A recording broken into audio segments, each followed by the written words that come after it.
You are not allowed to impose, through the government, your religious beliefs on others. That is not what religious freedom is about. That's not what our country rests on. Yeah. And as a democracy, we respect other democracies' abilities to self-police and self-regulate. And so this process is underway. Our voices have been heard. Your voice is going to be heard. Obviously, there's international attention focused on this national... Every time Ilhan Omar walks into a hearing thinking she's about to corner someone with a baiting question, she forgets the oldest proverb in politics. A snare set in pride captures only the one who built it. And today, when she leaned forward, tightened her tone, and delivered that carefully rehearsed question meant to box me in, the entire committee didn't realize they were about to witness the moment the hunter became the hunted. The cameras were rolling. Staffers froze. Members on both sides leaned in. Because Omar's question didn't just miss its target. It rebounded so fast that even she looked stunned. What was supposed to be a trap turned into the cleanest reversal of the entire hearing. And in that instant, the room saw what happens when political theater collides head-on with actual facts. We are prohibited from establishing religion, yes? Absolutely. Okay. That's what the establishment says. So if you have members of Congress that are legislating laws in accordance with their faith in regards to abortion or LGBTQ or women or any of those things, that should be prohibited within our Constitution.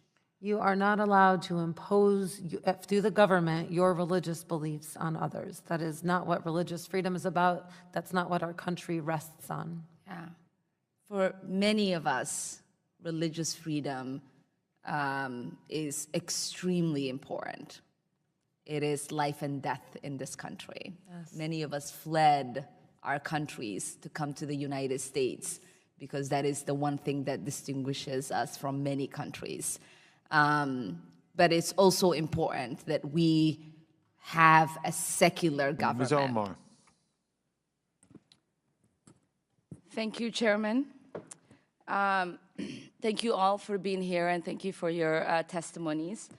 Mr. Adams, in 1991, you pleaded guilty to 2 counts of withholding information from Congress regarding your involvement in the Iran-Contra affair, for which you were later pardoned by President George H.W. Bush. I fail to understand why members of this committee or the American people should find any testimony that you give today to be truthful. If I can respond to that. It wasn't a question. That was not a question. That was I reserve the right to my time. It is not right. That was not a question. Committee can attack on February a witness 8th, who is not permitted to reply. That was not a question. Thank you for your participation.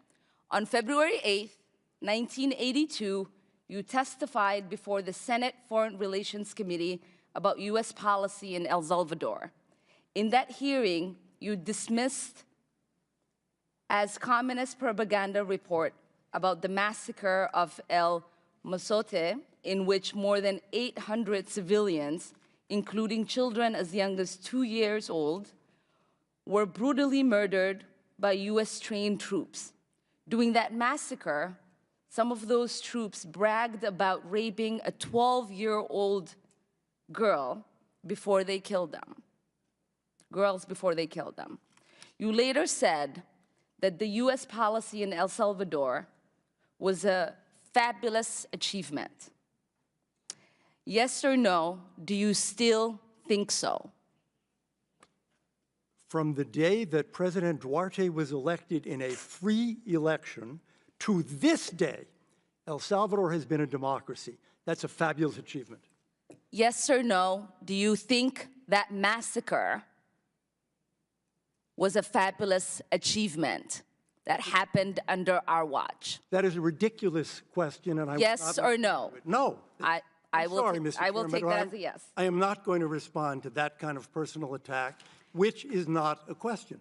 Yes or no, would you support an armed faction within Venezuela that engages in war crimes, crimes against humanity or genocide, if you believe they were serving U.S. interest, as you did in Guatemala, El Salvador, and Nicaragua? I am not going to respond to that question. I'm sorry. I don't think this entire line of questioning is meant to be real questions, and so I will not reply. Whether under your watch, a genocide will take place, and you will look the other way because American interests were being upheld, is a fair question, because the American people want to know that anytime we engage a country, that we think about what our actions could be and how we believe our values are being furthered. That is my question. Will you make sure that human rights are not violated and that we uphold international and human rights? I suppose there is a question in there, and the answer is that the entire thrust of American policy in Venezuela is to support the Venezuelan people's effort to restore democracy to their country. That's our policy.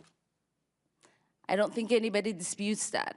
The question I had for you is that does the interest of the United States include protecting human rights and include protecting people against genocide? That is always the position of the United States. Thank you. I yield back my time. Sitting in that hearing room, the atmosphere already felt tense, like everyone knew a confrontation was coming. Omar had been warming up all morning with her trademark rapid-fire interruptions and dramatic framing, each question designed not to get answers, but to create a moment.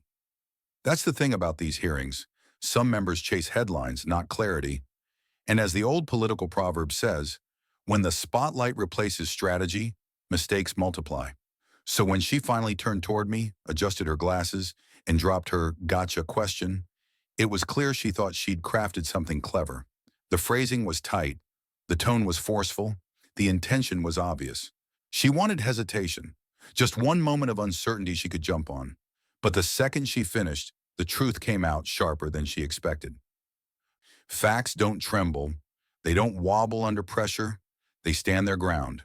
So the response hit cleanly, directly, and without any cracks for her to exploit. And that's when the entire mood shifted. Her confident posture softened.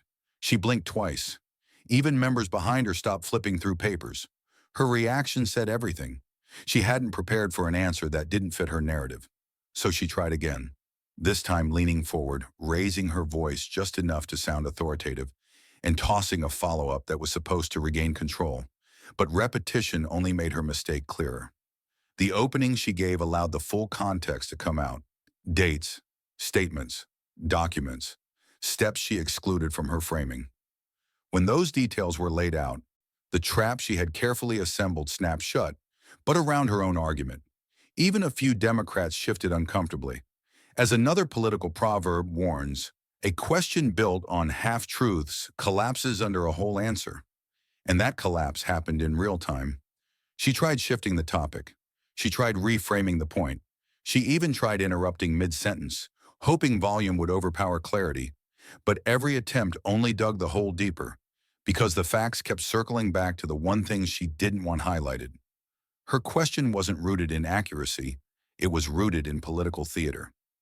By then, murmurs spread through the room, staffers exchanged looks, cameras zoomed in. Even the chairman paused, sensing the temperature rising.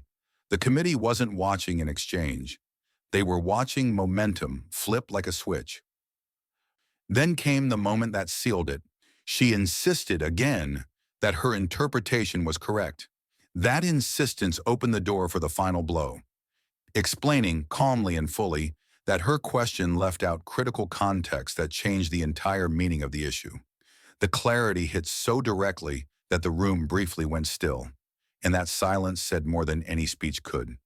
The chairman stepped in, tapping his gavel, trying to ease the growing chaos, but the energy had already shifted. Members were whispering, staffers scribbled notes, and Omar, who started the exchange with full confidence, now looked like she was trying to steer a ship through a storm she created herself. As the political proverb goes, truth walks steadily, deception trips over its own feet.